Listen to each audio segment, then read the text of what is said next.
Okay, carry on. Ready when you are. Oh, okay. 35 years ago, I came to Toronto on a business trip. I looked out of the window on a beautiful sunny day, and I fell in love, hard. I fell in love with Toronto Centre. It had everything I valued about when I grew up in northwest London, small, livable, walking community. It had all the things I'd gone looking for in the United States, the hustle, the sense of can-do, that anything is possible, the economic vibrancy. And I knew, absolutely knew, in that moment that this is where I wanted to live, had to live. It wasn't a question. 35 years later, that love, and I know it's going to sound corny, but I don't care, that love is still as strong and as passionate as ever, if not more so. I came to Toronto Centre as a business person with considerable privilege at the time. And then I came out, and then things changed. And I joke, because I make jokes easily, but many a true word said in jest. I joke that that's when I learned humility.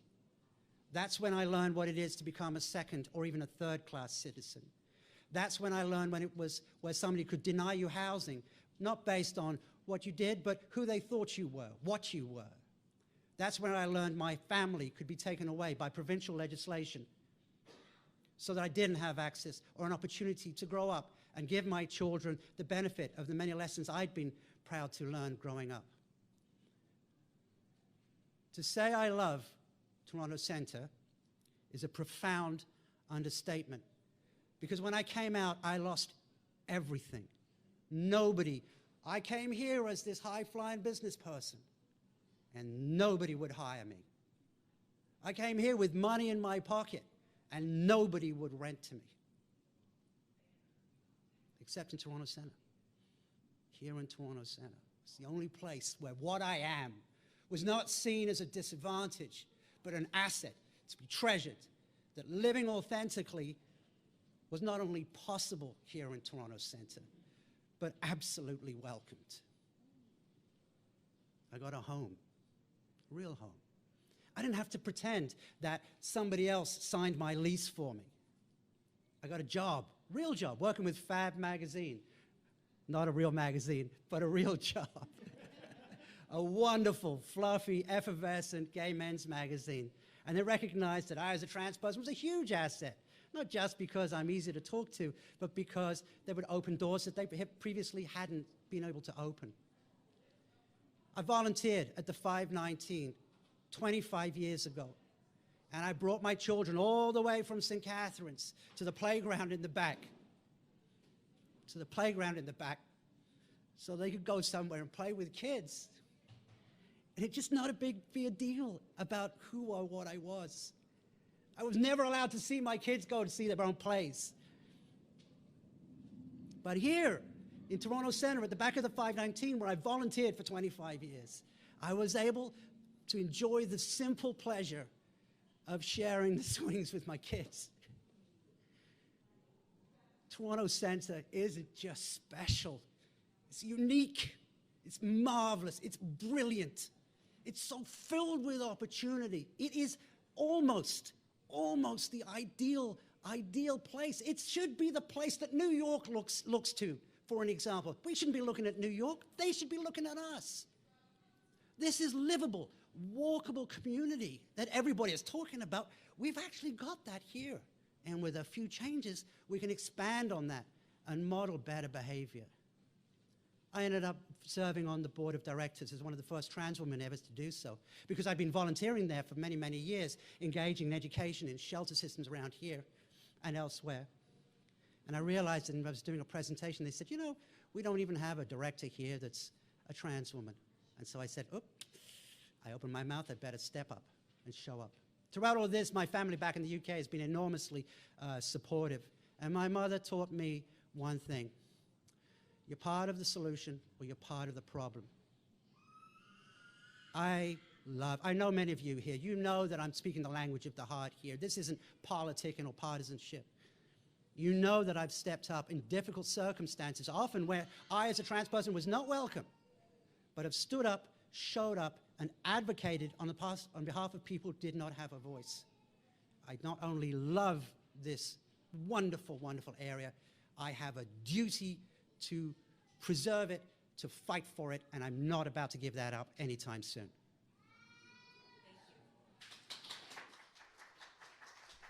Wow, thank you so much. Thanks to all the candidates. What passionate opening statements we heard from our amazing 3 candidates that are here with us tonight for a debate on the issues. A debate on the issues. Okay, so we're going to get started with the first round of questions. And these are questions that were pre-submitted in advance of the debate by many members of our community that wanted to hear from the candidates on 4 major themes. Okay, and I'm going to make sure we take questions from the audience as well. Okay, so the 4 areas that we're going to be talking about is employment, housing, the environment, and income security. So these are the 4 primary questions that we're going to be hearing from our candidates. So the first question is going to go to Nicki. Ready? Well, we'll see what the question is, see if I'm ready. Okay. So the question number 1, and it's focused on employment. What will you and your party do to ensure that all workers have better working conditions? We are particularly interested in the following: the $10 permanent employer-paid sick days, minimum wage of $20 an hour, which supports to control rising prices, changing laws to ensure worker rights are protected in areas such as misclassification, firing, wage parity between contract, part-time and full-time, or other areas. So those are some hints, but the question are, what will you and your party do to ensure all workers have better working conditions? And go ahead. Okay, thank you, but that's a big question. Do I have an hour and a half to answer it? No. No. You have a minute. Minute and a A half. minute. Oh, that's plenty of time. Ina is your timekeeper. She has a sign that has a 30-second warning and a done warning. Thank you. Stuff up here, the color code, orange and red, just that y'all know. Oh, fantastic. Thank you. Perfect. And a minute and a half on the topic of Employment. Employment wages, okay. Well, let me begin by saying we're probably going to say much of the same kind of things. From a social justice standpoint, we're all talking very much the same language. One of the great things about the Green Party of Ontario is it's very similar to when I was growing up in the Green movement in the UK. The focus is on economic sustainability, environmental sustainability, and social sustainability. And without any one of those components, you don't have a sustainable solution. In the last government, we have been punching above our weight. And Mike Schreiner and the Green Party of Ontario have been shifting the government of the day to become, shall we say, slightly more compassionate. We've convinced them that there is a new climate economy, which creates new jobs, new full-time jobs, not gig economy jobs. We've convinced Doug Ford that we need to have proper pay for personal support workers and nurses. Obviously, we're in opposition to capping those rates as it is right now.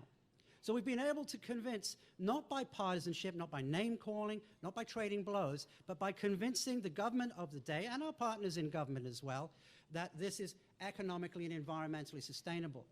Paying people a decent wage isn't a cost, it's an investment in those people. That money is recycled in our economy and put to good use. We have to stop thinking about this as an expense. As to the minimum wage, I think it's set too low. I think we need to start looking at the far above the poverty level when we start imagining our quality of life. So I think we'll hear probably very much of the same thing from my partners here. Thanks. Perfect. Thank you so much. David, you're next. Absolutely. Like, I think if you look at the parties that are here up on this stage, we argued for over 400 days with this government that they needed to institute 10 paid sick days. We got 3. We, as the Ontario Liberals, are committed to 10 paid sick days for Ontarian workers.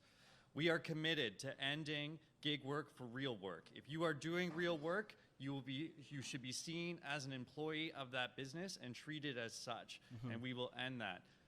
We are committed to creating a portable workplace benefit that you can take with you from workplace to workplace that will give you access to pharmacare, dental care, mental health care, critical services. But most importantly of all, as we've seen Ford hold back minimum wage at a time when people were struggling, we are committed to moving from a minimum wage to a regionally adjusted living wage for this province, which in the city of Toronto today looks like $22 an hour. So we've got a long road to get there, but we will get there and we will make that happen here in Ontario. Well said. Kristen? Thank you very much for that question. Is my microphone on? Yes, it is now. Okay. Thank you very much for that question. It's so critically important. I've learned through the years of watching my parents work their hands almost to the bones, and now they're arthritic, especially since we were growing up in poverty. That it was so critically important for workers to earn that decent living wage, which my parents never did. Now Dad is now 84, my mom is 74. They've never been able to even make minimum wage, oftentimes as contract workers and gig workers themselves. The issue that really is plaguing our community here in Toronto Centre is oftentimes one that's wrapped around poverty and government policies that have failed them from successive provincial governments that have not risen the minimum wage. And of course, the new Democratic government has said that right off the bat, we are heading to the $20 an hour minimum wage starting as soon as possible with a $1 predictable increase every single year so we can get there. We have already committed since 2018, $10 a paid sick day that was never negotiated. That was always just on the table. It was just assumed that's something the new Democratic Party would do.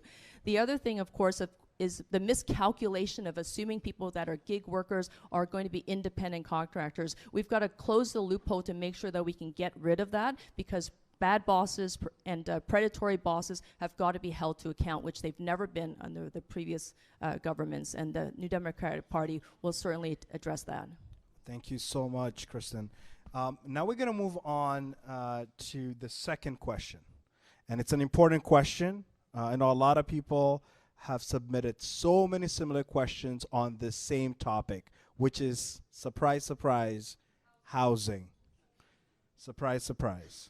So the question is, what will you and your party do to ensure broad access to safe, stable, and affordable housing for people who live at various income levels, including the lowest income? We are specifically interested in rent geared to income, portable housing benefit, and rent to own models. Rent to own models. So the first person that's going to go is Kristen. You go first. Go ahead. Thanks, Waleed, again for that question. It's so critically important. It's something that we're talking about at every single conversation, whether it's at dinner table or across the doorstep. Obviously, you know, the New Democratic Party, and I'm actually really deeply personally connected to this because I grew up in social housing. Like, these are the buildings I grew up in. I was a tenant of social housing. So we want to be able to build housing across Ontario and build across the spectrum. But when it comes to the deeply affordable housing, the New Democratic Party, our platform is very clear. We lay out 311,000 portable subsidies that will allow people to take them where they need to go so that they can choose to live independently, and that is critically important. It's going to keep people from falling into homelessness, but also give people a chance to rise and go onto the pathway to independent recovery. The New Democratic Party is also going to be building 250,000 new units across 10 years, and this is critical because this actually wipes out the social housing wait list of RGI units as well as non-market units, and that is a commitment of the party that's going to go back into building public housing, which of course has been abandoned by the provincial governments now for decades. Perfect. Next we have It's gonna be one of us. it's gonna be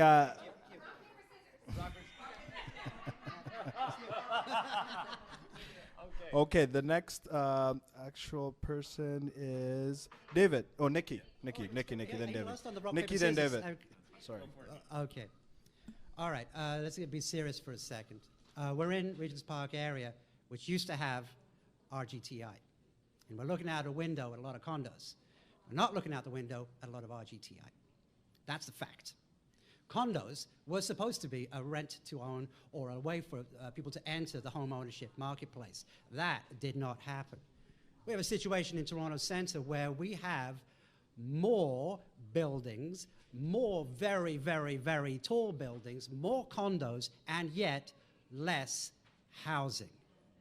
That is wrong, and it is not just because of the provincial government. Of course, they've got a part to play as well. The biggest landlord in Toronto is Toronto. That stock in trade is being mismanaged. On a local level, we've got to fix that by a variety of methods. But at the provincial level and with the Greens, we've got a clear plan to introduce what we call participatory housing. That means cooperative housing. That is kind of like a rent-to-own model. It's not quite the same, but you are a member. I'm a member of City Park Co-op.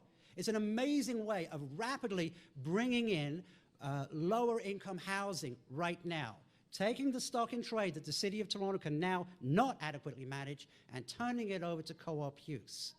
That's an immediate fix, not a 5, 6, 7, 8, 9, 10-year fix. We're still waiting for the original rent-to-gear income housing in this very neighborhood to be replaced. We've got 5,500 condos, but we still haven't replaced the 2,000 RGTI spaces. Yep. That's mismatched priorities to me. Well said.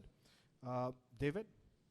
Yeah, I will just say that in my view, and I've knocked on thousands of doors in this campaign, there is no greater issue facing this riding than affordability of housing. It is creating so much pressure on families. It is creating challenges around homelessness in this community. And I think absolutely this should be the top thing you look at when making your decision about who to vote for. And I am incredibly proud of our plan as the Ontario Liberal team. I actually worked on it myself. I was one of Stephen Del Duca's housing advisors. And it is, I think, one of the most comprehensive plans. But speaking to specifically some of the issues that you've brought up, we are committed to setting up a legal framework for rent-to-own here in this province to make that a reality. Today in Regent Park, only 17 families have successfully entered into the rent-to-own program, which I think is like an absolute shame that we haven't seen more. We also have not, we're seeing phases 4 and 5 come with 1,000 more units than what we were expecting, but no more RGI units. What we are planning on doing as the Ontario Liberal Party is setting up an Ontario Home Building Corporation with a budget of $15 billion over 10 years that will build 133,000 affordable, deeply affordable homes for this province. And that is another plank in our plan that I'm very thrilled with. Thank you, David. I'm going to invite my good friend Ina. Ina is going to be raising the next 2 important questions that were pre-submitted. Ina, you got it? Yes, I got Come on in.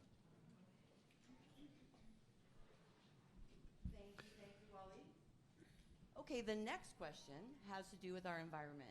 And we would like to know what your party will be doing to ensure that our environment is taken care of. What's and the order? We're going to go with Nicki, you're first. I've been first already. It's probably me that's first. Yeah, David's ready. David, Kristen, Nicki. Awesome. Okay, David, Kristen, Nicki. Okay, David then. No worries, no worries, no worries. Yeah, no, it's my pleasure to go first. Happy to do so. I think all recognize, all 3 parties here on this stage would clearly recognize we are in a climate crisis. And there are definitely actions that a provincial government, as Kristen alluded to earlier, that we must take. We are talking about, as the Ontario Liberals, ending the use of fossil fuels in the production of our energy here in this province. We're committed to reducing 50% of our greenhouse gas emissions by 2030 and achieving net zero in this province by 2050 as a party. We're going to plant 800 million new trees. We're going to bring in Buck-A-Ride Transit, take 400,000 cars off our road every single day. And we are going to expand the Greenbelt, add 5 new provincial parks, which collectively will yield 30% of Ontario's land being protected in this province, setting up the sustainability that we need to forever ensure our climate future in this province, and doing our part as part of a global fight. Thank you very much, Enid, for the question. I think it's the other big question really in the room, and oftentimes at every single conversation we're having, is the existential threat of climate change and the crisis that we're in, especially with extreme weather change. The party is actually very much committed to fighting climate change, but also we're looking at it as an opportunity to also build millions of brand new green jobs, well-paying jobs, so we can transfer our economy into the future so it's much more sustainable than it is today. And of course, we're going to meet the strictest requirements of the Paris Climate Agreement. This is critical. It's non-negotiable. We've got to bring the temperature of the globe down by at least 1.5 degrees Celsius. Otherwise, human existence as we know it is going to radically change. But things that we can do practically on the ground that is actually doable and realistic and achievable, of course, means that we can also establish the world's most ambitious retrofit program, which currently doesn't exist, and especially not in Ontario when we haven't seen those opportunities built out. That means that we can move 5% of every single new building that's being built and have it retrofitted. New buildings will have to meet the net zero requirement. We move to planting at least 1 billion new trees over the next decade, and we'll do that with the City of Toronto as well, because you can see that we can use some additional support and help.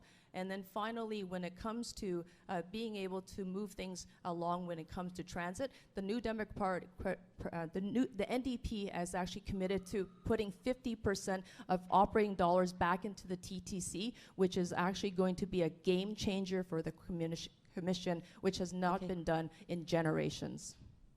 Thank you. We're going to ask the fourth question, but before we get into the fourth question, are you ready with your answer? Done with all the answers? No, I'd kind of like to talk about the environment. It's kind of a thing with us. All righty, we good? Clearly, we have the best, the fully costed environmental plan, and we welcome, as we've always welcomed, other parties to adopt it, not just the slogans, but the actual practice of it. That's why I'm running, because I like to see this plan put into action, not just be put on some marketing material. The fact of the matter is, here in Toronto Centre, this is our environment. It's not just polar bears on icebergs, it's people in the downtown core. And the biggest pollutants and the biggest contributors to the carbon footprint in downtown Toronto, surprise, surprise, are these buildings that have been built in ways that are hostile to the environment. Now, therein does lie an opportunity to fix the mistakes that have been made at the municipal and provincial level by putting these things up in the first place. But there are other things that we can do in the meantime and immediately to bring those rates down much, much more quickly. Ontario is a net importer of fossil fuels, for heaven's sakes. $28 billion a year imported, and when we make our own clean energy here. Take that $28 billion, use our domestically produced clean energy, and then put it to fixing our local environment. Think globally, act locally. And we have the money to do that if we stop importing. $60 billion, much more aggressive and well-calculated targets than have been previously proposed. I invite you to take a look, and I invite you to take a look too and see how this plan, what we have here, compares. Fully costed, as I mentioned, economically sustainable, not just pie in the sky thinking, but hard numbers about how to do this. Environmentally sustainable in the sense that, hey, we all share this planet, and I'd like my kids to grow up to be as old as I am right now. And socially sustainable because we're talking about, in the meantime, our quality of life, the air we breathe downtown, the fact that we need to use a puffer in the summer seasons may well be eliminated in our lifetime. If we get to work right now, we've got a plan to do it, and we've got a way to pay for it. Excellent, excellent response. Thank you so much, Nicki. Thank you. Wow. Okay, so our final question is going to focus on income security. Okay, and the question's going to go to Kristen, and then after Kristen, it's going to go to Nicki, and then David. Okay? So the question is, what will you and your party do to ensure all Ontarians have income security? We're particularly interested in the $500 weekly minimum benefit for all, including recipients of Ontario Works and the Ontario Disability Support Program. Universal basic income, better supports for seniors, and other programs that indirectly improve Ontarians' income security. So, Kristen, you want to go? Thank you very much for that another important question. I think it's critical for us to recognize that the social safety net as we know it is broken. The ODSP rates, the Ontario Works rates is far too low. It's legislative poverty. And what we've seen is governments actually not tinker with it. They haven't even thought about reforming it. And only during the election time have they started talking about doing something about it. The NDP platform includes doubling the rates of OW and ODSP in its second year and indexing it to the rate of inflation and also giving it an immediate 20% boost. This will remove people out of poverty once and for all. We will plan to do that as soon as possible. The other thing when it comes to providing supports for seniors, we've seen seniors languish in many of their homes. We've seen them suffer in the mismanaged pandemic, especially when it comes to long-term care. 4,000 seniors have died during the pandemic. And they've died without the adequate number of personal support workers or registered nurses. And the NDP is planning to hire 10,000 PSWs and 60,000 nurses because we need to make sure that our seniors and anybody else who needs basic care is going to have what they need so they can age properly in place. This is not just a small tinkering. We're not just thinking out of the box. The NDP is smashing the box. We're planning to start all over. And that's what our communities need here, especially in Toronto Centre. We've seen it, you've seen it, everybody is struggling, and that's how we're going to fix it. Thank you very much. Okay. For the purpose of this, I need to disclose that I am a person who lives with a disability. It's not overtly visible, but it is serious. And if there are any doctors in the room, I'd be glad to discuss it with them at a later stage. That's making a joke out of something that's terribly serious. I know where the food banks are. Ask me how I know. I know how inadequate ODSP is. Ask me how I know. I know what RGTI is. Ask me how I know. And I also know that it is the Green Party that is going to double ODSP. I think you may want to re-examine the numbers there. We are talking about an overhaul of a system that is utterly broken. And again, we've figured out how to pay for it. Making disability payments or social assistance payments based on the lowest common denominator is just wrong. It's wrong thinking. Putting everybody at or below the poverty line is the opposite of a rising tide. It's a lowering tide. We're looking at the low-income cutoff, which is another magic number, which brings everybody up to the right standard of living. How do we pay for that? Well, OW, ODSP, the Trillium benefit are all managed entirely separately and entirely wastefully. Our commitment is to double ODSP. And by the way, in government, we've already managed to convince Doug Ford that it's a good idea to move it in one particular direction. Not far enough, admittedly, but it shows you how we punch above our weight. Again, I know that I was at a debate last night, and I encourage you to look it up because we went into this in much greater detail. But talking about disability income in terms of poverty is wrong thinking. It's not a poverty issue, it's a survival issue. And it has to change now. Not 5 years, not 20%, now. Yeah, so we as the Ontario Liberal Party are definitely looking at rate increases as well. They are 20%, which the NDP came out with initially, have recently moved to matching the Green Party's position. That's a good idea. And I want to say very clearly that we are not done. I am not done, personally, as your representative, if I go on to be elected, in talking about rate increases. I will not rest on that number. But what I will say is that also you look at our package that we are offering in this election globally. $1 a fare transit, including Wheel-Trans, taking the HST off the cost of prepared foods, investing in deeply affordable housing. There are other actions that we are committing to in this election that will make a difference and a positive impact for those folks that are on ODSP and Ontario Works. For seniors, we're going to increase their pensions by $1,000 per year in their OAS for those seniors that need it the most. And we are providing a home care guarantee that if you want home care first, that is what you should have. It is the largest investment in home care in Ontario's history that we are putting forward. We are hiring 100,000 healthcare workers as part of this plan, and we're going to pay our PSWs $25 an hour to thank them for the great work that they do every day.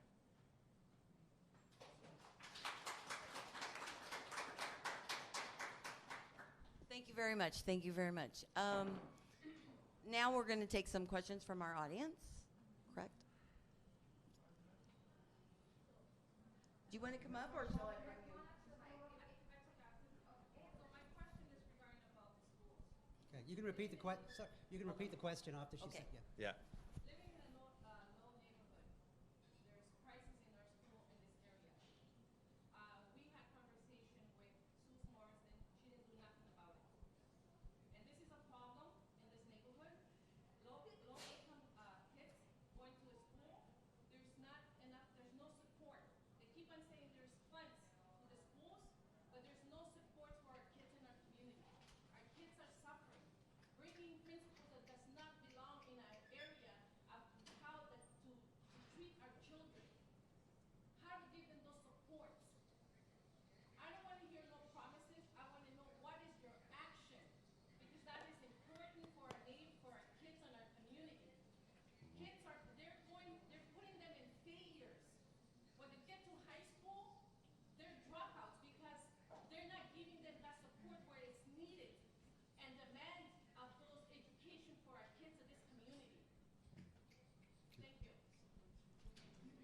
Did everybody So, hear that? If I can summarize the question as best I can, it's, what are we going to do for our kids in education, including,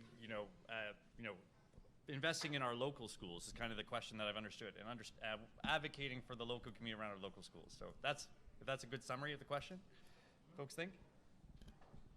I don't know who goes first. I guess it's you. It's you. Is it me? Oh, I thought you knew. Yeah. It is now. For anybody who does want to ask a question, I would ask that you come up to the mic so that everybody can hear, and also because the folks on Zoom can't hear our Okay. in here. And so if you're going to ask a question, just be prepared to come up to the mic. You don't have to be on camera, but do please plan to come up to the front. Thanks, David, for summarizing so the folks on Zoom can hear. Yeah, no, my pleasure. And go ahead when you're ready. Yeah, so absolutely what we've seen in this for government, I've talked to a lot of teachers, I've talked to a lot of students, and one of the things that's really broken my heart is that many schools have had to give up their guidance counselors. One of the first things that gets cut, and I remember how important my guidance counselor was for me when I went to school, in helping me figure out what did I want to do, how was I going to apply to schools, and which university did I want to go to. And I am heartbroken that resources like that have been taken away from our schools. So we are committed to bringing that back and adding thousands of healthcare professionals to our school, or not healthcare professionals, sorry, thousands of professionals like librarians, like guidance counselors, like mental health workers. We're going to reduce and cap our class sizes at 20, not an average of 20, a cap of 20, by hiring 10,000 new teachers. We are also going to cancel the 413 and use that money to clear the repair backlog that we have in our schools, because under the Liberal government, we built more schools than we've ever built before. But now we do have a job to maintain them, so we're going to get that done. Thank you. Yeah, I heard an entirely different question. Yeah, I the did question I heard was, what are you going to do about it, not what are you going to promise. I heard somebody who was frustrated with low-income kids here with nothing to do and in jeopardy. I heard somebody that was concerned about the future of kids who were not being treated well right here in Toronto Centre. I heard somebody who was frustrated and with what we can see right outside of this window right here, but you can't see at home. That's what I heard. One of the good things about the Green Party of Ontario is that we don't take shots at parties, much as they might deserve it. What we do is we do work across party lines. In the event of a coalition, we'll work with the Liberals and the NDP. We'll provide the moral compass, of course, but we'll work with them. But we've proven we can also work with people we don't particularly like. It's called being a grown-up, and we all have to do it sometimes.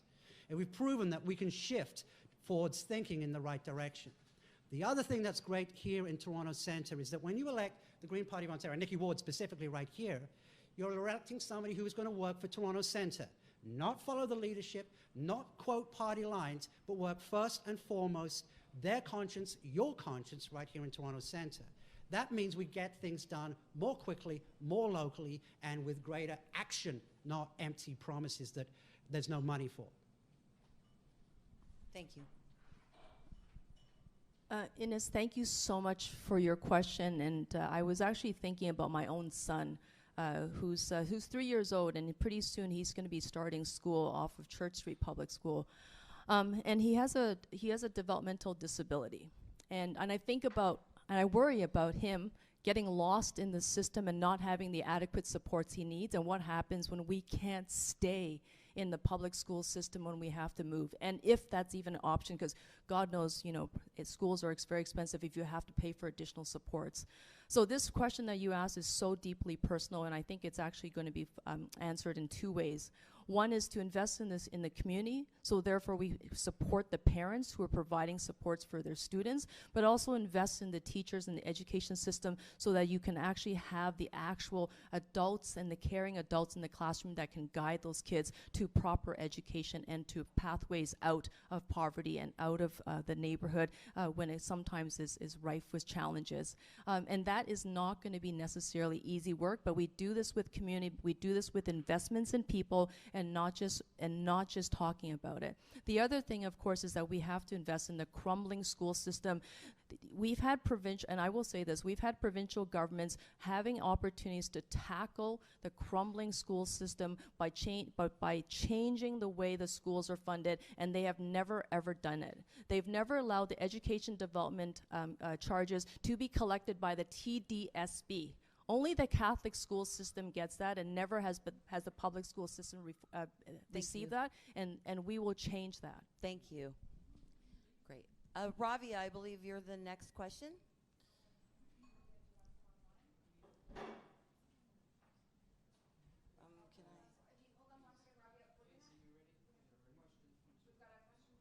Okay. Yeah, we're just gonna trade back and forth so that the Zoom folks can be in the room.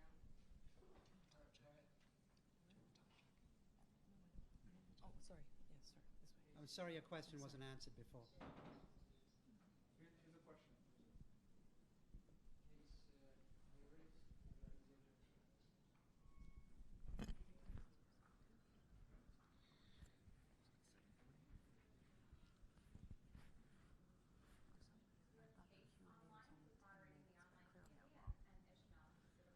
Well, look, as a follow-on question while we're waiting, why don't we talk about gun control and about gunfire in the neighborhood that kids have to listen to?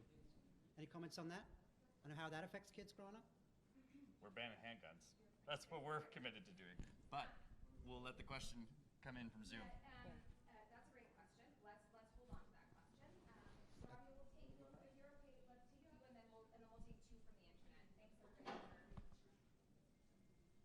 Can you come up here so we could get you on the mic?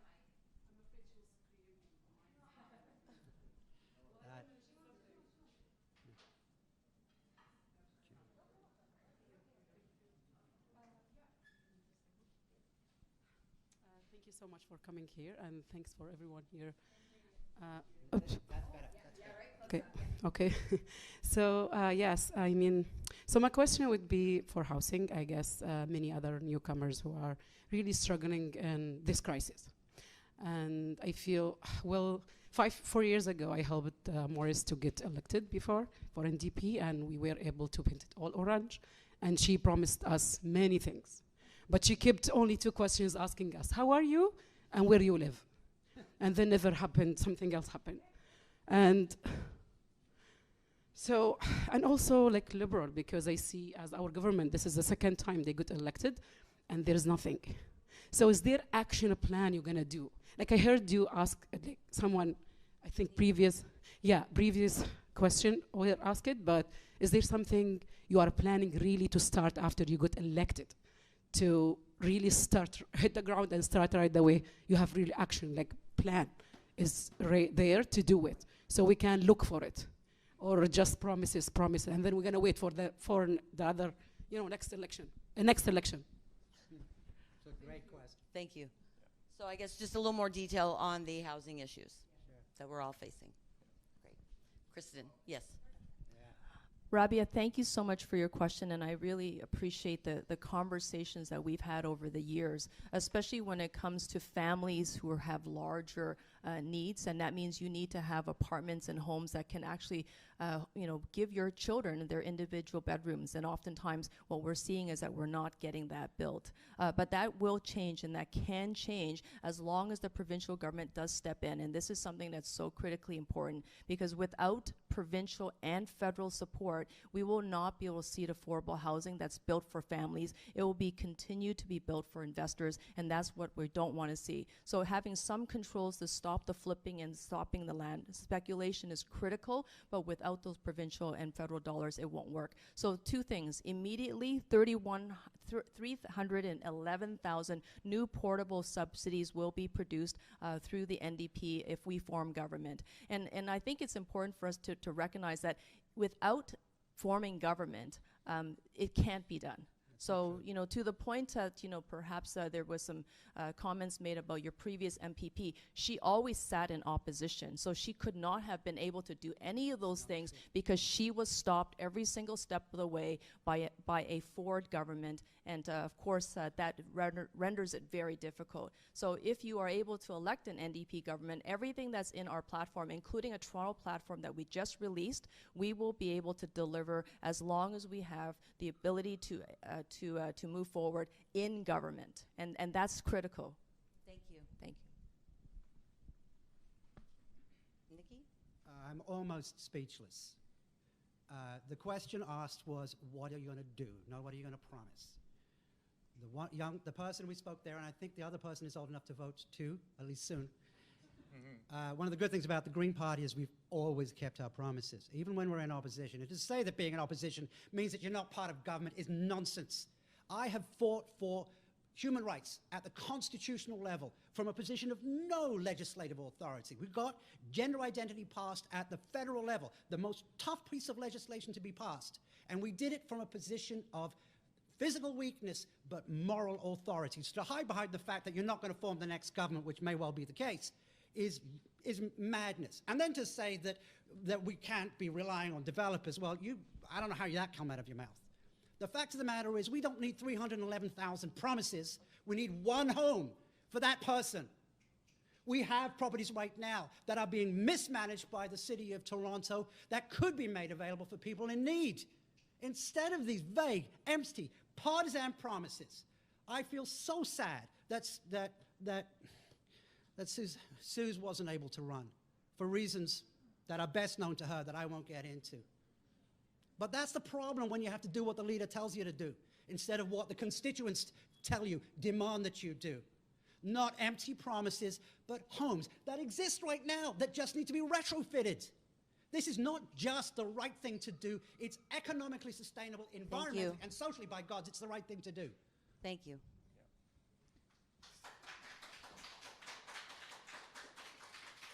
Yeah, as I listened to the two responses and thought of your question, Rabia, you know, and my party, of the three of us currently, does have the best chance of forming government, but we may not either. And so I could quote to you our platform and I could lay out how that's going to help, but I also don't think that that's the right answer for you right now. I think that you're asking a human question of your human representative. Will you always, every single day, make this a priority to raise with the Ford government, to negotiate, to advocate, to never stop bringing forward this concern? And I can simply tell you that I will, because as I've said at the beginning, affordable housing, access to housing, to me, as I've knocked on thousands of doors, is the #1 issue in this riding.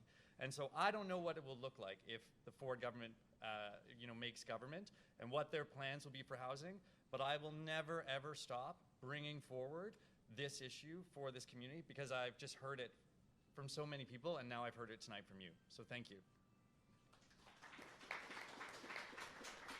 Thank you to all our candidates. We're now going to move over to our Zoom audience. We have a lot of people that joined over Zoom, so we're going to take 2 questions over Zoom. Ishmael, go ahead.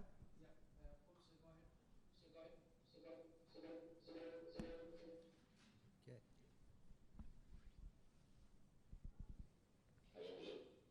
Yep, we can hear you.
Kristen, I believe you're first.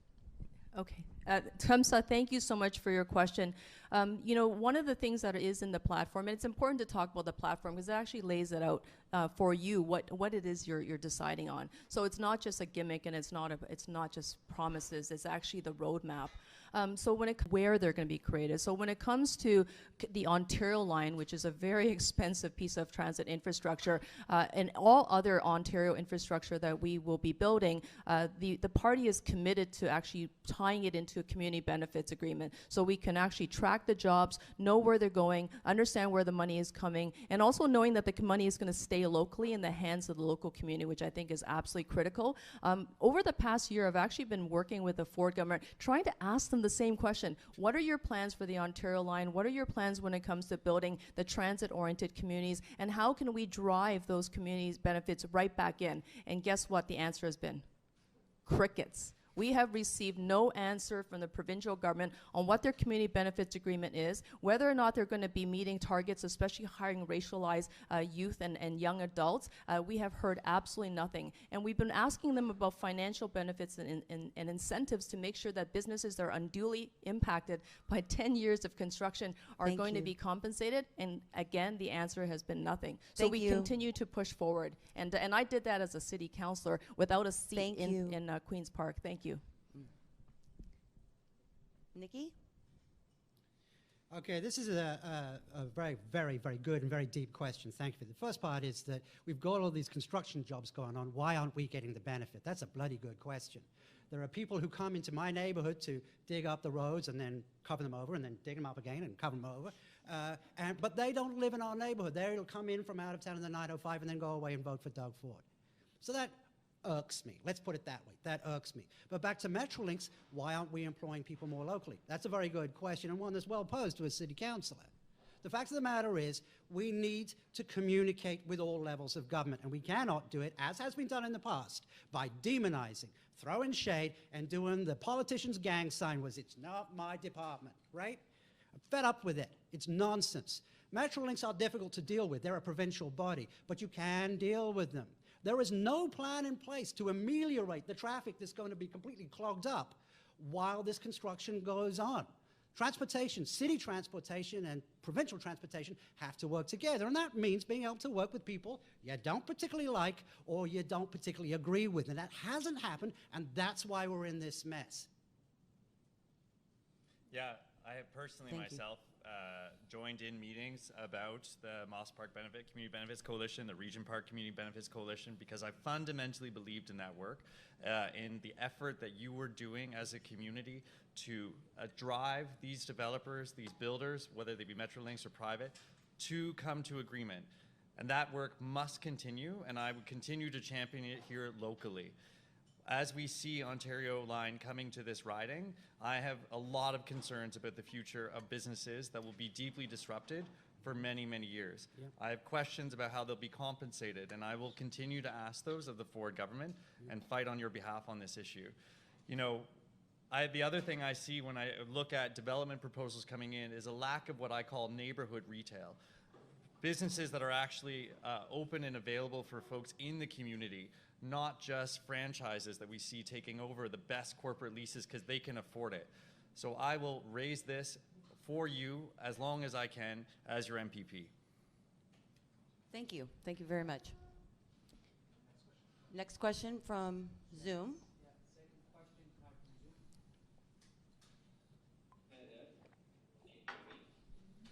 We have one question here on behalf of Bill Weeks from the Moss Park community.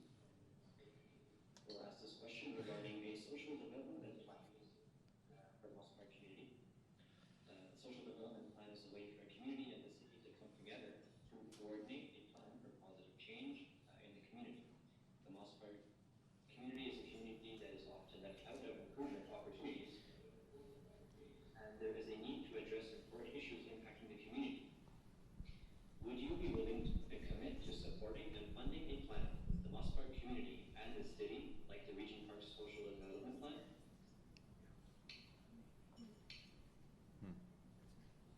Is it myself? Yes, David. Okay. So, is it clear what the, I'm sorry, I wasn't entirely clear on the question. We're talking about Moss Park community or Moss Park community specifically or supporting social in general? I believe it's a social development plan for Moss Park. Yeah. All right, okay. Well, look, I've been involved in this, and one of the reasons I left the board of the 519 was because I thought some of the top-down thinking was a little problematic around here. People in Moss Park, nothing about us without us, and the people in Moss Park need to be making the decisions about how Section 37, Section 38, and other developer givebacks are spent. That shouldn't be put in the hand of councillors or politicians in general. It should be put in the hands of people.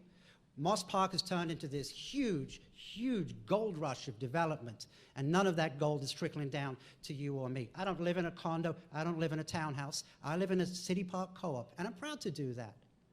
But none of that money is trickling down to co-ops. None of that money is trickling down to social innovations like is going on in Moss Park, and that money should and must be spent for and by the people it was intended. I hope that's clear. That's the action. I won't bring it up. I will bring it into action. Kristen, anyone else? Thank you very much for the question. Building Roots is a very important organization in Moss Park, and I'm proud to have supported it most recently with the purchase of their second container. We'll be actually adding a new gazebo and a few other community benefits, which I think is actually what the community is looking for.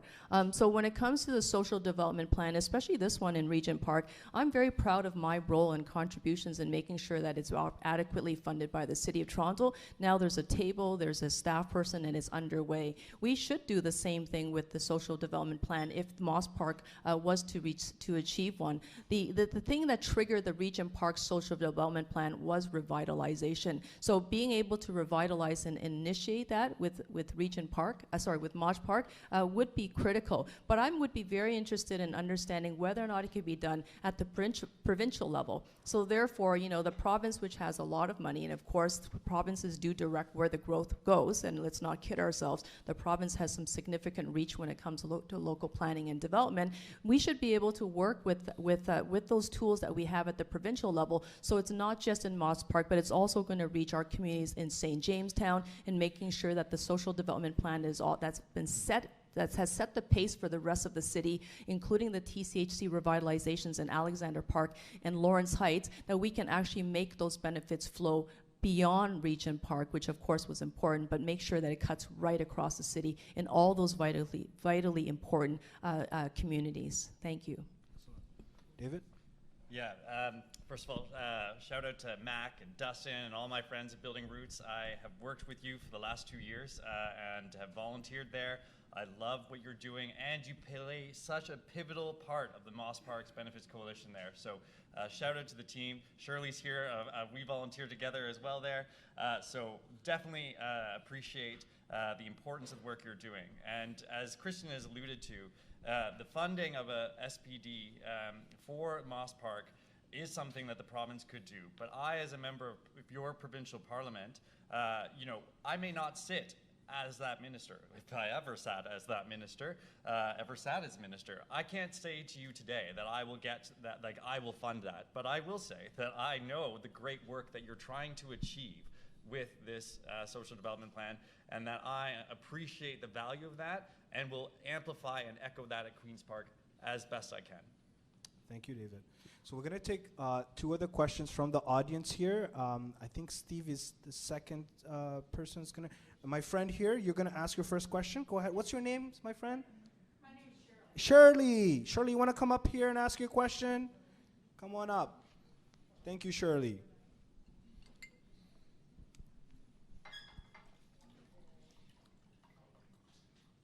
Thank you.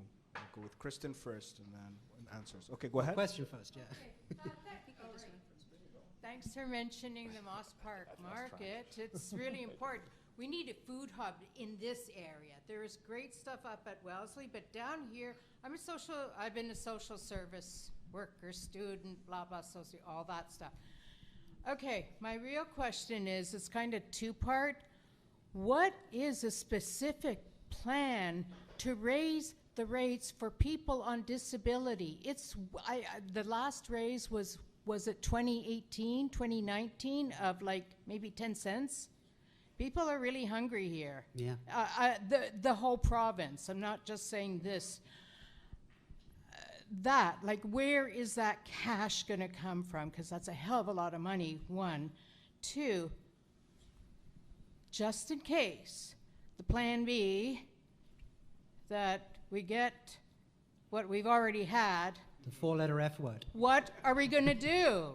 Because, this is why I can see in this neighborhood, people are screaming and yelling at 3 in the morning. It's become very unhealthy. It's a poverty, big time poverty. It's not just addictions, It's all, it's all connected. So, how can we, where's the money going to come so that people can get enough to work on trying to improve themselves? Not everyone's attached. Not everyone has family. My family is a million miles away in a different continent. We don't communicate. So. Well said, Shirley. So we'll go with Kristen first, and the question focuses on ODSP. What are you going to do about ODSP rates, and what are we going to do with the four-letter word? I've actually worked with the four-letter word at City Council for 4 years, and I can tell you that it can be done. It's hard, but you have to put in the work, but it can certainly be done. When it comes to ODSP, Shirley, thank you very much for your question. It's actually, the NDP is tying the two together with ODSP as well as Ontario Work. So it's important that we actually recognize that there is a form of poverty right now that sits, and it's legislated by the provincial government, and we have seen provincial governments not resolve this very difficult structural deficiency. The NDP will raise the ODSP and Ontario Works program by doubling the rates and indexing it to the rate of inflation, and immediately give it a 20% boost. Just so people understand what the numbers translate to, for ODSP, just for shorthand mathematics, it brings you to $2,495 in the second year. That is a commitment to lifting every single person in Ontario out of poverty. I will speak to the passion for a minute about our leader, because I think it is important for us to take a look at who the leaders are of this party. And when it comes to Andrea Horwath, she is deeply committed to siding on behalf of the workers. She is very committed to helping those who are most vulnerable and in need. And she's not interested in doing favors for buddies or insiders. That's who she is, and I'm very proud to be running on that ticket, because it's so critically important. And this is the kind of leadership at Queen's Park that we need right here in Toronto Centre.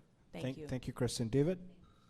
Yep, as we spoke about earlier when talking about this question, we are committed to 20% over 2 years and indexing deflation, recognizing that more work and more conversations need to be had on rates, and I will not rest until those conversations are had and a successful outcome is achieved in our plan if we make government this June. We are also going to bring back the Universal Basic Income pilot, because I do believe that may be the future of how we support our folks living in poverty in this province. And so we need to do that research, understand that work, and effectively plan for a transition one day, hopefully, to a new system of supporting those who are most vulnerable in our community. In terms of how we're going to deal with the Ford problem, I agree with what Kristen's saying, that I will work as your representative wherever I can to advocate for you here locally. And I also believe, when we lost in 2018, I jumped to work rebuilding this party, the Ontario Liberal Party, which took quite a beating in that election. But that's because I believed that we were going to be the party to take on Ford. And I still believe that. I think we have got the leader to do that, and I'm going to work every day from now for the next 15 days. And if it doesn't happen this time, for the next 4 years, to make sure that a progressive government that comes back to Ontario will be a Liberal government. Thank you, David. Nicki? Bob Ray, Mike Harris, Dalton McGuinty, we've had one of each, and they've all messed up ODSP. Nobody's innocent in this one. The question I heard was, what are we going to do? No, we're going to promise. We have a coalition, it'll be fine. We'll work with the Liberals and the NDP, whoever gets elected, and the moral compass will be provided, and the smart ideas will be provided by, hopefully, Nicki Ward and the Green Party of Ontario. If we get a Ford government, we will do what we have already done, which is use advocacy and the power of persuasion to get change. How do we pay for this? You're right, it's expensive. In the past, I worked in the insurance industry. Specifically, I designed the health insurance plan for the Canadian Association of Retired Persons. When I say I designed, I didn't make the pretty brochure, I did the math. The fact built a program that was good for members and also profitable. And I can tell you that there is money in the Ontario health insurance program to pay for this. ODSP is mismanaged to the tune of much of the money that we need. The fact of the matter is that investing in people with disabilities is just that. It's investing in us so that we can go out and be productive. No clawbacks when we try and go back out for other work. This can be sold. The money is in there. Guess why? Because somebody who has a disability, who is out on the street, who can't eat nutritious food, is struggling with survival. And when you're hospitalized, my friends, it is much, much, much more expensive than a 20% sometime never promise. Thank you, Nicki. Okay, we're going to have our next, wow, passionate remarks. Thank you. We're going to have our next question from our audience. Steve, are you ready? Perfect, Steve, come on in. Figured a long walk. First of all, thank you, the three of you, for coming and speaking with us tonight. We've learned a lot of hard lessons the last couple of years, and one of them is with kids being out of school and people working from home. It's the problem of the disparity of access to broadband internet in the province. Right. You know, people are sitting outside the public library because the librarians are kind enough and smart enough to boost the Wi-Fi signal at night just to get access. It's expensive, it's difficult. All these buildings here are wired for it. So what is your party going to do to give better access to everyone, especially poorer neighborhoods and Indigenous communities with good broadband internet access? Excellent question. So I guess we're going to get started off with David, and then we'll go to Kristen, and then Nicki. David, go ahead. Yeah, so I am immensely proud of Stephen's plan that we put forward for Ontario. I think it's incredibly imaginative, it's incredibly thoughtful, and I think that what I most appreciate is that we looked at the entire province of what we could do for all of them around and across this province. And speaking to that exact point, Stephen was one of the first leaders to come out and talk about broadband access across this province, making it available for folks that need it. And so we'll, like the fact that he did it first, one of the first, I can't say absolutely he was the first, but one of the first leaders to say that this was going to be part of our plan. It's not something that would have been thought of right away. It's not a slogan. It's not something that you can run on, but we know the importance that having access to internet, if you're trying to set up a small business, if you're trying to stay connected with family, how important that is. And so that's why we built it into our plan right out the get-go. Okay, excellent. Kristen? Thank you. I thank you for that question, Steve, because this is something that I have spent a lot of time studying myself, because I want to make sure that people have opportunities to be successful. When I was a child growing up in Regent Park, it's actually the public services that gave me a chance to get out of poverty. It's actually the public libraries, the public recreation facilities, all those public services. And I actually believe that when it comes to Wi-Fi and internet, it's a basic right now. Even the United Nations has said that you have to be able to have access to Wi-Fi in order for you to have civic participation, and of course even for the kids to do their homework, to pay your bills, and more seniors are being left behind because we're moving into that digital space. So when it comes to making sure that people aren't left behind, the NDP platform actually has a particular plan to make sure that we use the existing infrastructure that we have to leverage multiple functions and uses. So that means providing affordable access to Wi-Fi and internet. It also means that we have to work with the federal partners to regulate telecoms, because right now if you work with if you use Rogers or Bell, chances are you are overpaying. And when it comes to making sure that we can actually that we can regulate, so therefore, just like in terms of gas, in terms of hydro, we have to be able to regulate it so it becomes affordable. And when it comes to provision of Wi-Fi in schools and in the libraries and the recreation facilities and all these public spaces, including parks, that's where we need to go into the future, and that's what is particularly being discussed, and we're interested in supporting and investing in that. Thank you, Kristen. Thank you. Nicki, what do you have to say? Well, with respect, the question wasn't about Wi-Fi, it was about broadband, which is an entirely different thing. I think speaks to some of the issues, a lack of understanding of technology. Broadband means fast, reliable, stable internet. Wi-Fi is something that you use in your house. It's nice that you can catch a Wi-Fi signal outside of a library, but that is making do with a bad situation. As I'd also point out that the lines, whether they're resold through Rogers or through Bell, they're all Bell telephone lines, which is part of the federal provincial monopoly that we have on the plumbing to supply this. I do agree with one thing, though, that housing is a right, education is a right, and access to services is a right. Yes, it's true, you can't set up a small business if you don't have good, stable, fast internet, but neither can you apply for employment benefits or education benefits or housing benefits. And if you want to check your status on the waiting list, the long, long, long waiting list for participatory housing, you need a connection. And if you need to change the information on, where you want to live, that all has to be done online. The lack of broadband internet here and elsewhere and everywhere is a chief discriminator. It's a discriminatory practice. People with fewer language skills or money are not provided the same access to opportunity as everybody else. And there are laws against that. You're not allowed to discriminate on those bases, and yet the government is. That's one of the angles to actually make sure that people do the right thing as well as the morally correct thing. Thank you, Nicki. We're going to now take 2 more questions over Zoom. So let's see if our friends over Zoom are ready. Yes, I can hear you, Kais. Go ahead. Awesome. So our next question is actually around overdose prevention, so the opioid crisis. So we have a question, what is actually happening with overdose prevention sites and the lack of support that we are seeing in the city for people who are homeless or not being allowed to stay in parks, as housing and shelters are full. We need to, so the question is basically what are our actions around sort of the opioid crisis and support for our neighbors in tents with all the evictions that are going on.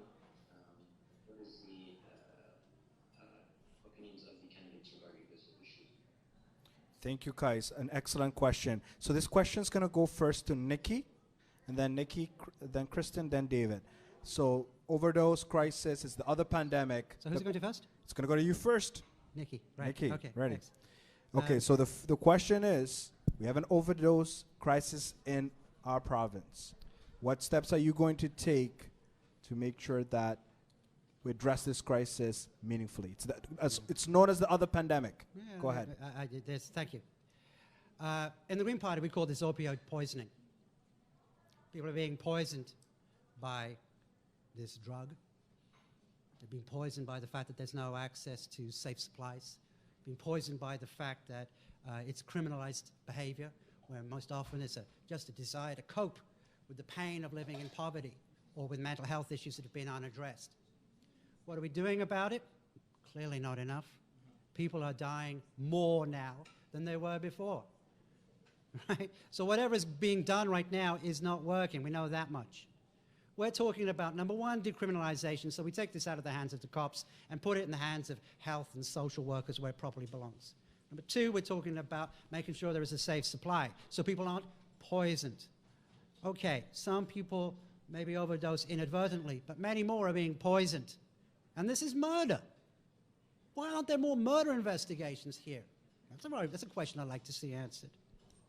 We're talking about safer injection sites, and we're talking about fast-tracking access to treatment, if that's an option for you. And finally, when it comes to supportive housing, for those people who are trying to get clean and sober, we need safe space for them too, because it's impossible to get clean in a madhouse that is a shelter that is trying to accommodate everybody and not supporting anybody.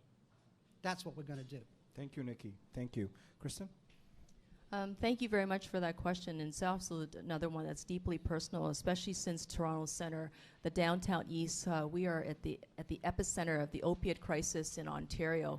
And it's one that actually has I think, left many of us emotionally just scarred.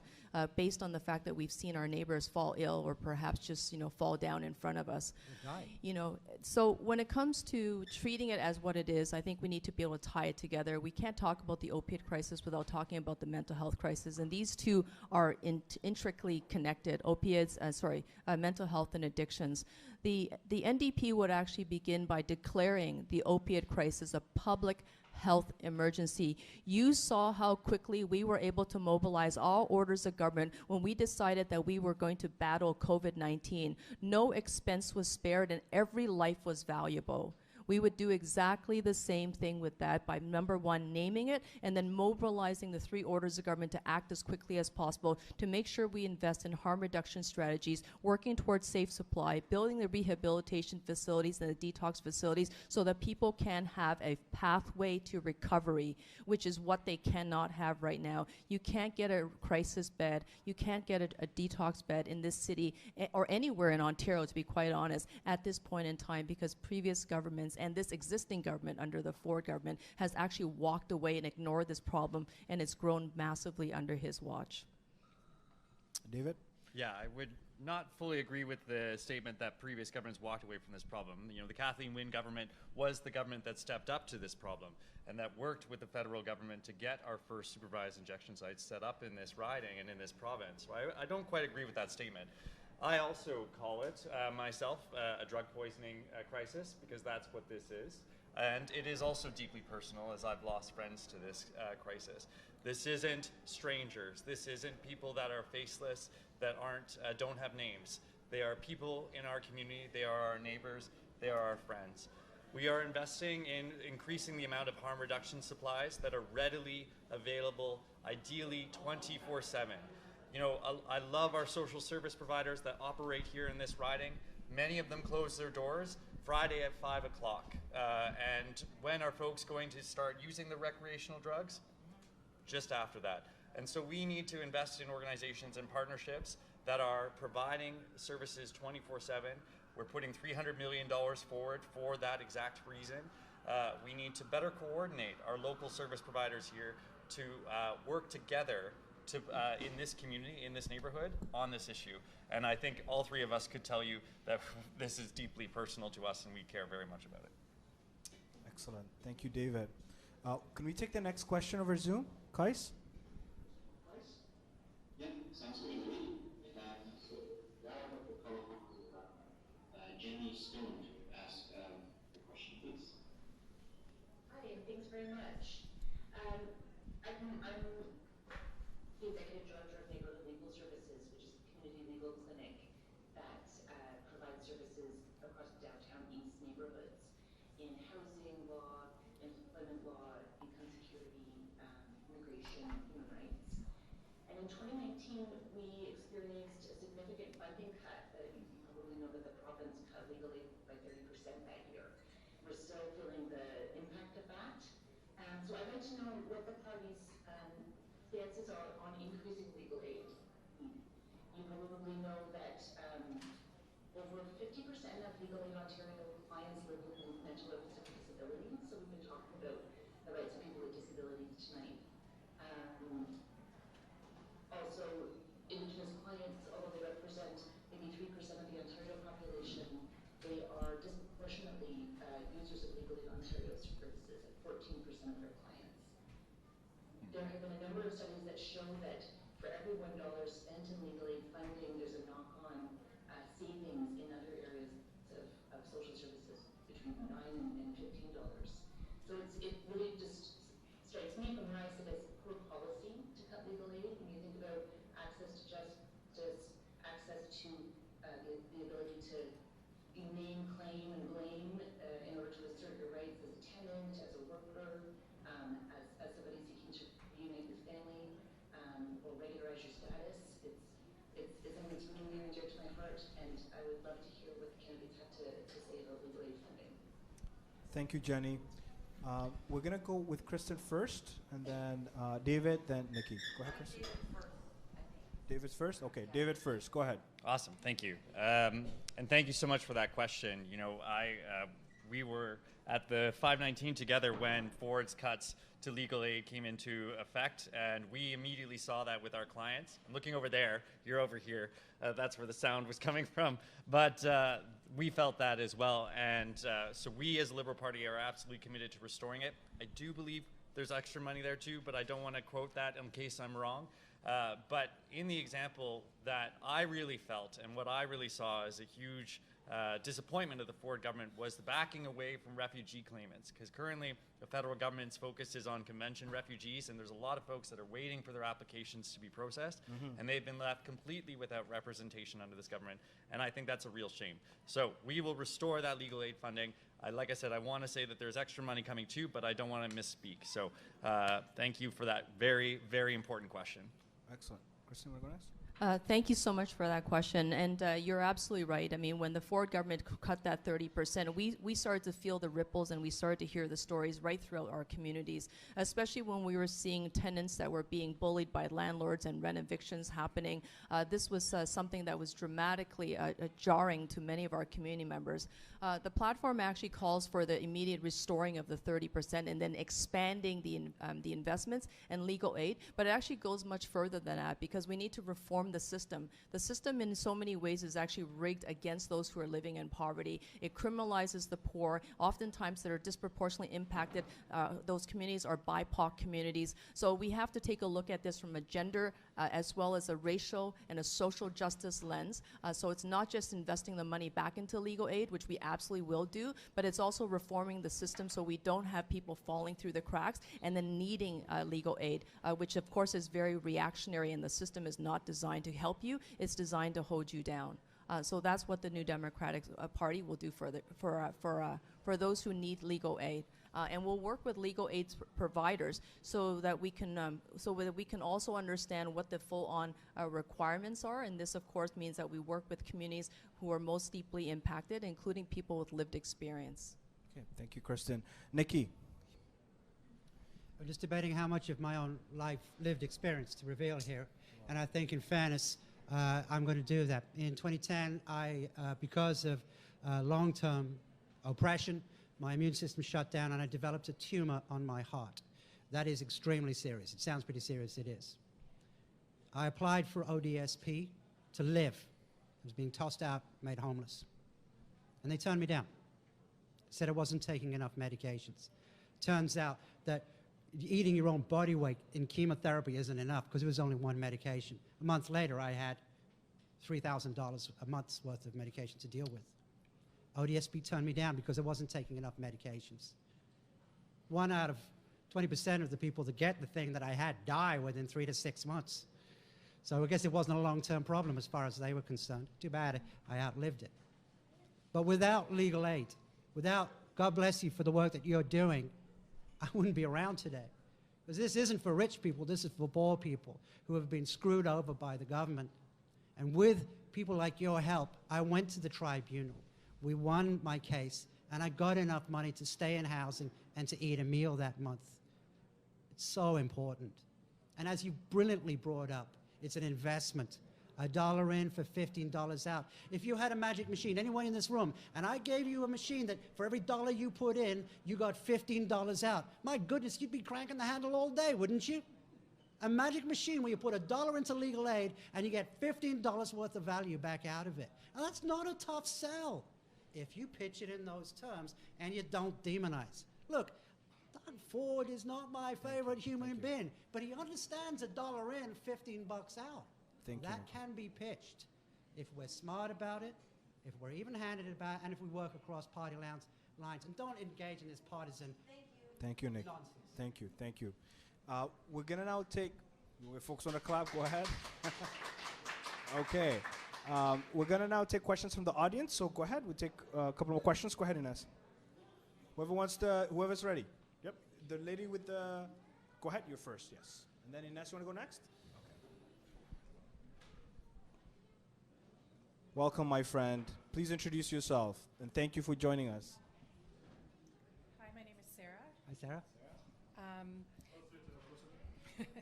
Things in many neighborhoods across Toronto Centre have taken a dive in the last 4 years. And I can personally say that I'm now starting to question my safety out and about at various times, including in the evening. And my question is what are each of you planning to do to improve safety in neighborhoods? Okay, we'll go with our first speaker. We're gonna go with David, and then we'll go on to Nicki, and then Kristen. Go ahead.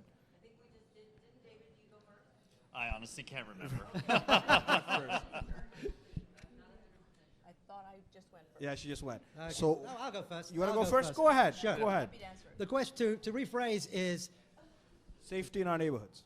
I'll have a bash at this. The social contract is broken down and folks don't feel safe on the street. I didn't used to know the difference between a firecracker and a gunshot, and now I do, and so do our kids. This isn't about being, this isn't about being a nervous Nelly. This is about facts. You know, people are getting shot in Toronto Centre. That used to make the news. Now it's just, oh, did you hear about? Oh, where was it? Oh, it's a street up here. Another stabbing? No, the person got shot. Are they alive? Who knows? When did that become normal and okay? It's not normal. It's not okay. It's not. Now, the fact of the matter is, solving that is a it's not, if it was simple, we'd have done it already. But one thing we have to do is we have to figure out how to get proper bang for our buck out of our local police services. We have to find the correct balance between being locked up for being gay or lesbian and somebody walking around with a gun and it not being a big deal. I was out canvassing in the northern part of the riding, and we went past I'm going to put it on Instagram. Guns lying on the sidewalk. Cops pulled them over, and they were just like la-di-da, like this is no big deal. There's a lack of enforcement. Carrying a gun doesn't need to be made illegal. It's already illegal. You can't take a gun and point it at somebody else. It's against the law. Why isn't there more prosecution?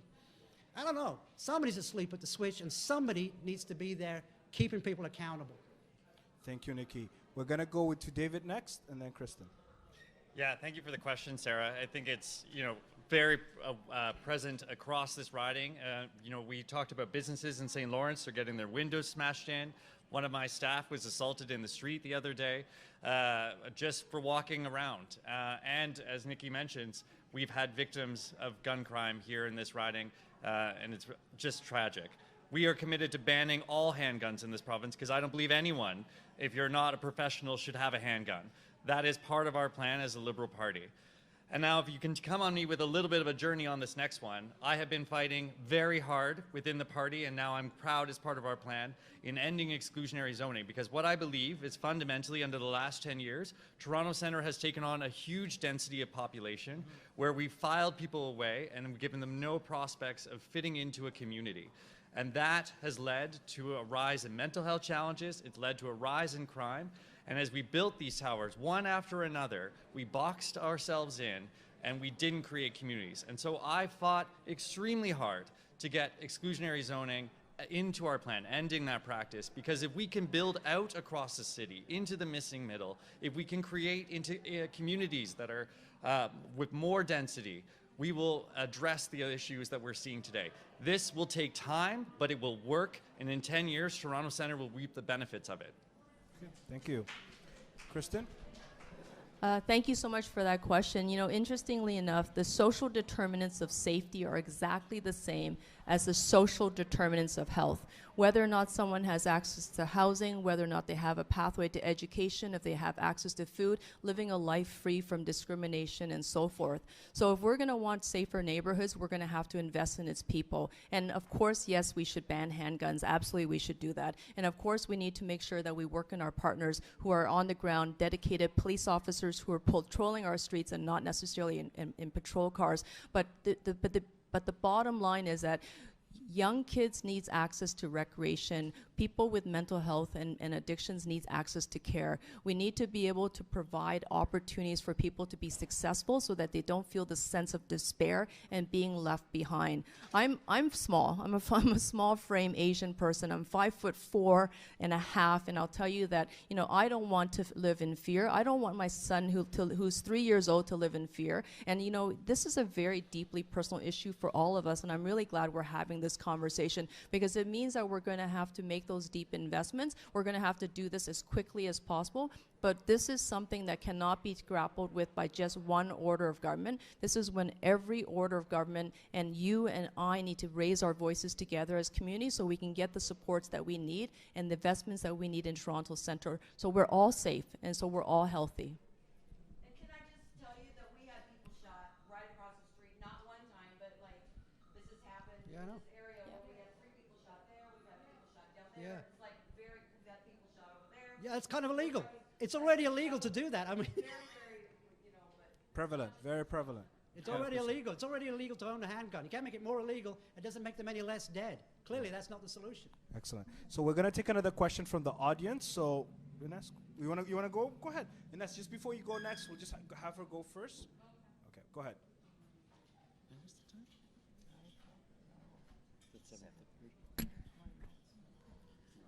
First, I'd like to say that I respect all the candidates.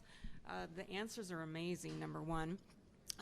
But I do live in the Moss Park area, and I do, same as Sarah, have safety concerns, and they're very deep-rooted. And I have my reasons, of course. I'm not going to waste time on all that right now. Okay.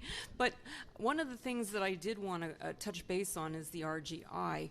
I'm an example of that particular situation where I'm doing rent geared to income, and I've been trying for a very long time now to get what others were getting on a flat rate basis that were just on ODSP or just on welfare system. Me, I'm complex because I'm a widow, so I have my CPP from my government, from my husband, which is a top-up, and I have the CPP from my disability with the top-up of ODSP. It's not a lot of top-up, and it's really hard to budget based on that. So in my situation, I know I'm not the only widow or widower out there that has these kind of situations that have happened. What are we going to try to do based on a political level for someone like myself who's, in my opinion, I find that wasn't fair. I'm not saying the government's not fair, but it's just one of those situations that I've seen, and that's basically my question. But I did want to definitely agree with Sarah on the safety level, because I do have that too. So thank you. This question seems to focus on livability and safety. So if you could expand on that. And there what was we'll also, do, I think, a component about the coordination of benefits with of CPP. course, we'll do that as well. So we'll start with David, and then we'll go with Kristen, and then Nicki. Go ahead, David. So I don't know your exact situation and how this would all shake out. What I do know is that, you talked about government is fair. The problem is that government departments don't coordinate. And as people move from different ages, they age into different benefits, their situations change. So we are in our platform talking very actively about in anywhere where there's the Ontario jurisdiction, where we are responsible for that, whether it's, you're graduating into 18 or you're turning 65, or if there's specific additional benefit programs that you are receiving, bringing that more into alignment and streamlining that for you here. In terms of how that would connect to CPP, I will take that back. I will educate myself and learn more. I'm a humble enough guy to admit when I don't know every situation that a person might be in, but I will learn more about that and understand it better and see what we can do to work with our federal partners. Marcy and I have a great relationship. We talk all the time, and we're committed to working together to make this riding better. So let me take that away. Thank you. Kristen? Thanks so much for that question. And I think, one way that I can try to answer it is to sort of talk about values. The value of the New Democratic Party and the proposition that's before us today is to lift every Ontarian out of poverty. And that means that we also need to reform this social safety net, which we all know that is broken. This is going to require people sharing their lived experience so we can understand what is wrong, how do we fix it? How are those gaps or loopholes there? And then be able to help coordinate the different programs so therefore you're not stuck in between places. And I'm really sorry to hear that that's what's happened. I can't imagine how frustrating that is. It's so unfair to you because you shouldn't have to navigate that. The system should work for you, and you shouldn't have to be working so hard to fix that. So we lead by stating what we want to do, and in this case, the objective is clear. We want to lift every Ontarian out of poverty. We plan to do that within our first term. We plan to do that by doubling the ODSB rates, doubling the OW rates, indexing it to the rate of inflation, but also creating that action group that has lived experience, individuals telling us what needs to change, and then we follow your lead to make sure the legislative reform comes immediately afterwards. Okay, thank you, Kristen. Nicki? Okay, just a reminder, I am a person with a disability. I've lived on ODSP. I do understand clawbacks and how egregious they are. And what that means is that you can get $1 from the federal government, but they get it, robbing Peter to pay Paul. And they penalize you for getting older or for being widowed. And they make you work twice as hard. I've got a note here, being poor is expensive and being out of work is a full-time job. You know what I'm talking about? Of course you do. Ask me how I know. Look, what we're talking about here doesn't require working parties. It just requires some smarts and some experience. In the regular insurance industry, there's a word for what you're describing. It's called subrogation, S-U-B-R-O-G-A-T-I-O-N. Subrogation. And it's how benefits are coordinated. Let's say you had 2 insurance policies. Oh, I don't know. One insurance policy with the province of Ontario and another insurance policy with the federal government. And how those benefits are coordinated is subject to law, the Insurance Act. But guess what? The government breaks the law all the time. And for people with a disability, that's highly problematic, not just because we die because we can't get proper food or because we can't get proper housing, but because it's against the law.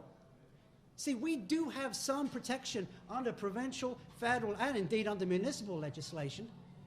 It's called a duty to accommodate. You're not allowed to discriminate against people with a disability like you and I. It's against the law. It's not just wrong, it's illegal. And yet I don't see the government being called to task on that, municipal, provincial, or federal. Thank you, To answer your question, that's what I would do. Point out the ugly truth. The carrot, it's good investment. The stick, it's against the law. Thank you, thank you, thank you. Ines? Come on in. So my question is, living in housing, there is advantage and disadvantage. So the big problem is when your income increases, Utah Housing, it takes 1 week for them to give you the new rent. But when your income goes lower, it takes them 7 months to decrease your rent. And that's a problem because that happened to me. I had to penny pinch from everywhere to pay every month because my rent was higher than my income. How is it that this is going to be with you guys to fix this matter? Because what the answer was given for me from TCAC was talk to the city. And that's a problem. No kidding. And there's a lot of people in this community don't know how to advocate. I'm one of those, I know where to go and what to do. But there's a lot of people, and this is why more poverty on top of poverty. Yeah. Thank you. Thank you. Thank you, Ines. We're going to go with Kristen first, and then we're going to go with Nicki, and then David. Go ahead, Kristen. Thank you so much, Ines, for that question. And, you know, I have shared those frustrations on many occasions simply because there have been a number of constituents who've come to our office specifically telling us that TCHC was looking to make some adjustments with respect to the rent, and it taking long. I don't know how many times we've had to intervene to make sure that people were able to navigate the system. I'm starting to, actually not starting to, but I realize that part of the challenge, of course, is the confusion on how these things are regulated, and the details of the regulations will sit within the Social Housing Act, which is a provincial body of legislation. So we can mandate, just like we can mandate that the type of service levels that you would expect an elevator to have, we should also be able to mandate that when it comes to social housing providers, that they would be able to do and perform certain mathematical calculations within a certain prescribed period of time. So you're not stuck waiting, chasing them 7 months later for that rental adjustment downward when you've already shown them the proof of income to reflect the fact that your income has changed. So that is one thing that I would be very committed to doing, is to reviewing the Social Housing Act to make sure that it actually meets the needs today of the communities, because that body of legislation has not been updated for some time. Awesome, thank you. Has everyone answered it? I'm assuming everyone's no? Oh, I don't know. Nick, All right, you well, wanna go ahead? thank you for that amazing question. And let's call it THCH, Toronto Housing. As I said before, the largest landlord in Toronto is Toronto. It is exempt from many of the rules governing other landlords, and it is a scofflaw. It is quick to penalize people. It is quick to punish people. And frankly, you know, the service standards for the Toronto Community Housing Corporation is a municipal responsibility, okay? It's not cool, and it's but one of the few things that we probably can't blame Doug Ford for. I'm appalled. The fact is, Toronto Community Housing Corporation needs to manage fewer housing. We need to have cooperative housing, which doesn't do the same thing because it's run by the members. It's very responsive. There's no calculation. Oh, my income went down. No worries, we'll just fix that out. Because the office to fix that is in the co-op house itself. You don't have to go off to some other place and heaven knows where. So the solution here, the long-term solution, is participatory housing, co-op housing. The other solution is to make sure that, I hate to say it, but you know, at the municipal level, there should be some accountability there. You know what I'm saying? Excellent. It's not a smart answer. I mean, it's not a great answer, but unfortunately, the truth of the fact is that Toronto Community Housing is a law unto themselves. And the abuse they pour on people, the mental health crisis that they put people through all across Toronto, it's just shameful. Oh, I've got 10 seconds, great. I can trash them a little more. Look, you live it, I've lived it, we know it. Co-op housing is a solution to almost all of the things we've heard tonight. Excellent, thank you so much. Okay, I think, are we done with answers? No, We're good? David, you want to go next? You know, it's, Ines, I've heard your situation at so many doors, and I've heard of other situations where, you know, folks currently in North Region in these homes that are eventually to be demolished, they feel like they've been completely left behind by TCHC.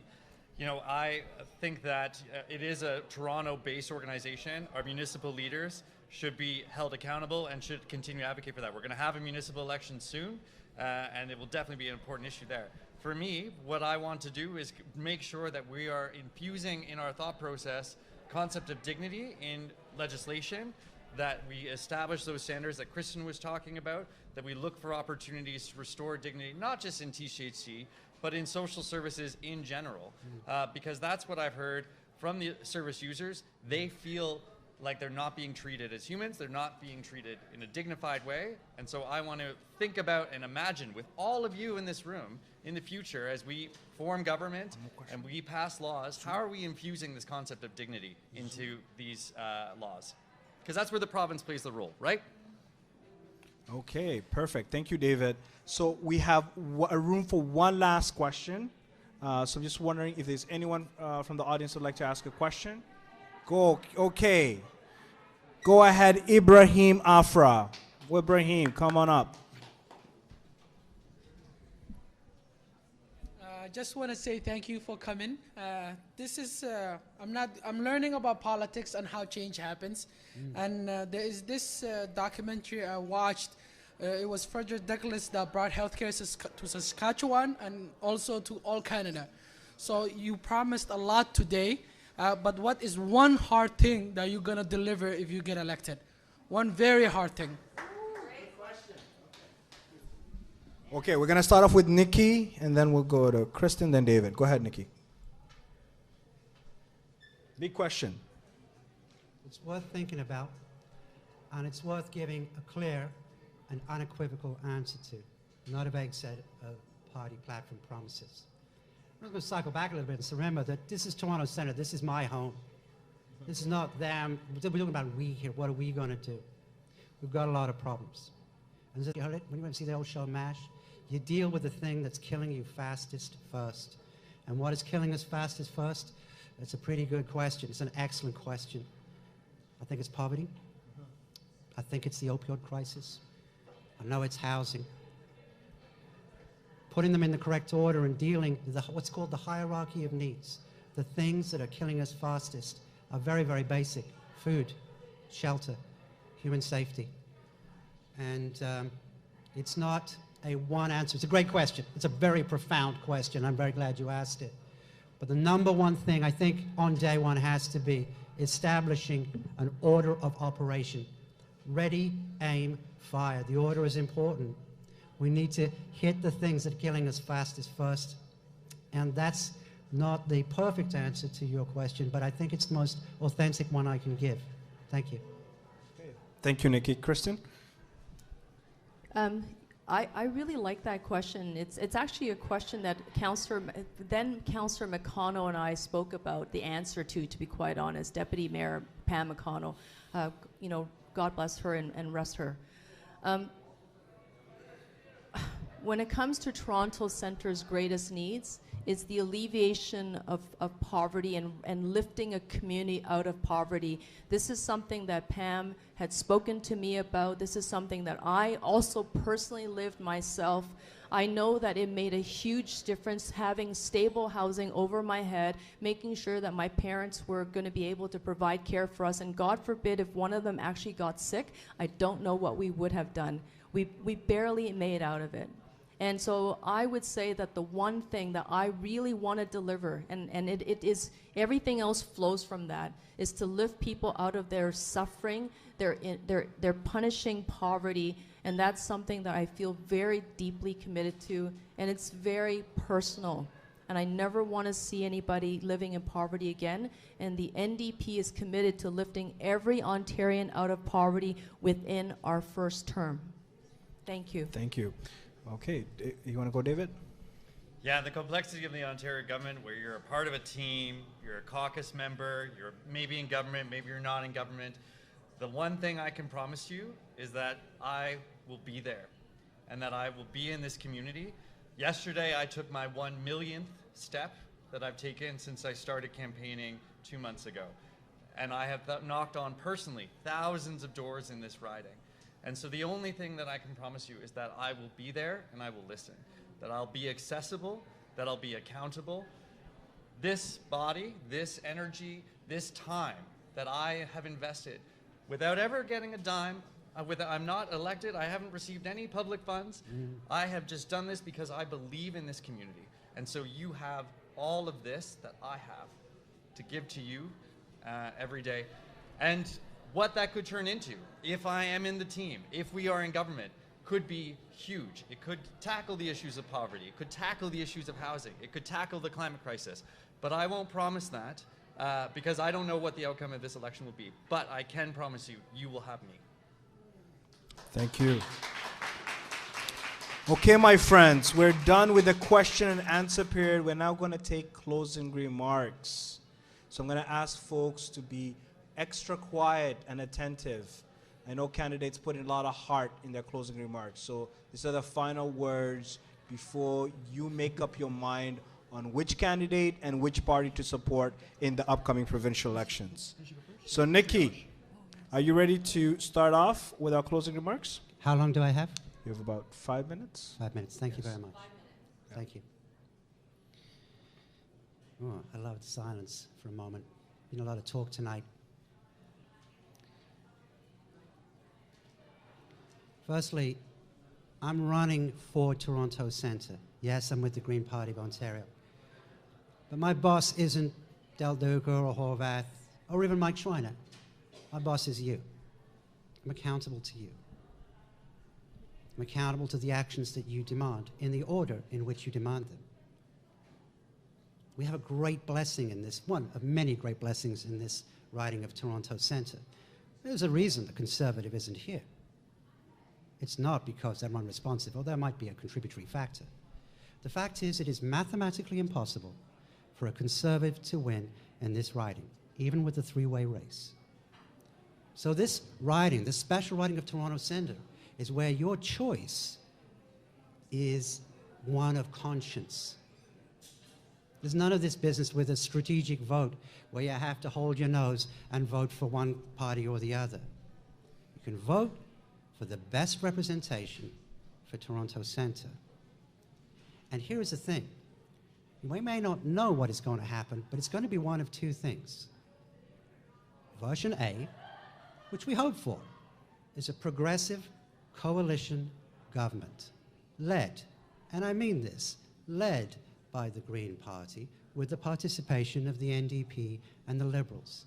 And I say that not because it's self-serving, although it obviously is, but because the Green Party of Ontario has consistently been the moral compass of all the governments that we've had at every level of government. We've found that it is much better to discover shared values, common solutions, build consensus, that it is more effective to do so, and that we get positive action when we don't engage in matches of one leadership ego against another leadership ego and against another leadership ego. You know, an eye for an eye leaves the whole world blind. And that kind of bipartisanship is one of the reasons that Toronto Centre is in such a mess. Because when we constantly flip-flop backwards and forwards and make it about ego and not solutions, we will lose. In Toronto Centre, that's version A coalition government. And you know we can work with the Liberals. Heck, we work with the Liberals because they steal our best ideas. And God bless them. If only they put them into action, I wouldn't have to run at all. So we can work with the Liberals or the NDPs. And yes, plan B, the F word. We can work with the F word too. Plan B is where Ford wins in the rest of Ontario. Not here, not mathematically possible, but elsewhere. And we've demonstrated that by staying firm to our principles, using principle-based decisions, that we can shift even Doug Ford into different action. He suddenly discovered electric vehicles. Who do you think gave him that idea? Green Party and Mike Schreiner. He's talking about the new climate economy. Who gave him that idea? The Green Party. And that's okay. Because as others have not been, they've been, as my uncle would say, strangers to the truth. Being in opposition is still being part of the government. Criticizing government action is something that all elected people do. It doesn't have to be, doesn't have to be destructive, it can be constructive criticism. Like making sure that legal aid is covered because it's $1 in and $15 out. It's a money-making proposition, and Doug likes money. Or talking about ODSP rates, making sure that it's governed under a single, manageable, intelligent system. We're already 1 minute to go. We've got a 5-minute on this. Yeah. Oh, okay. You can vote for Nicki Ward and the Green Party of Ontario, and you can get the best of all possible worlds. You don't have to sacrifice your values. You don't even have to sacrifice the goals and ambitions of whatever particular party you follow on a normal everyday. But this is not an everyday election. Plan A, vote for Nicki Ward. Plan B, vote for Nicki Ward. Okay. Thank you. Well said, Nicki. Okay, we're going to go to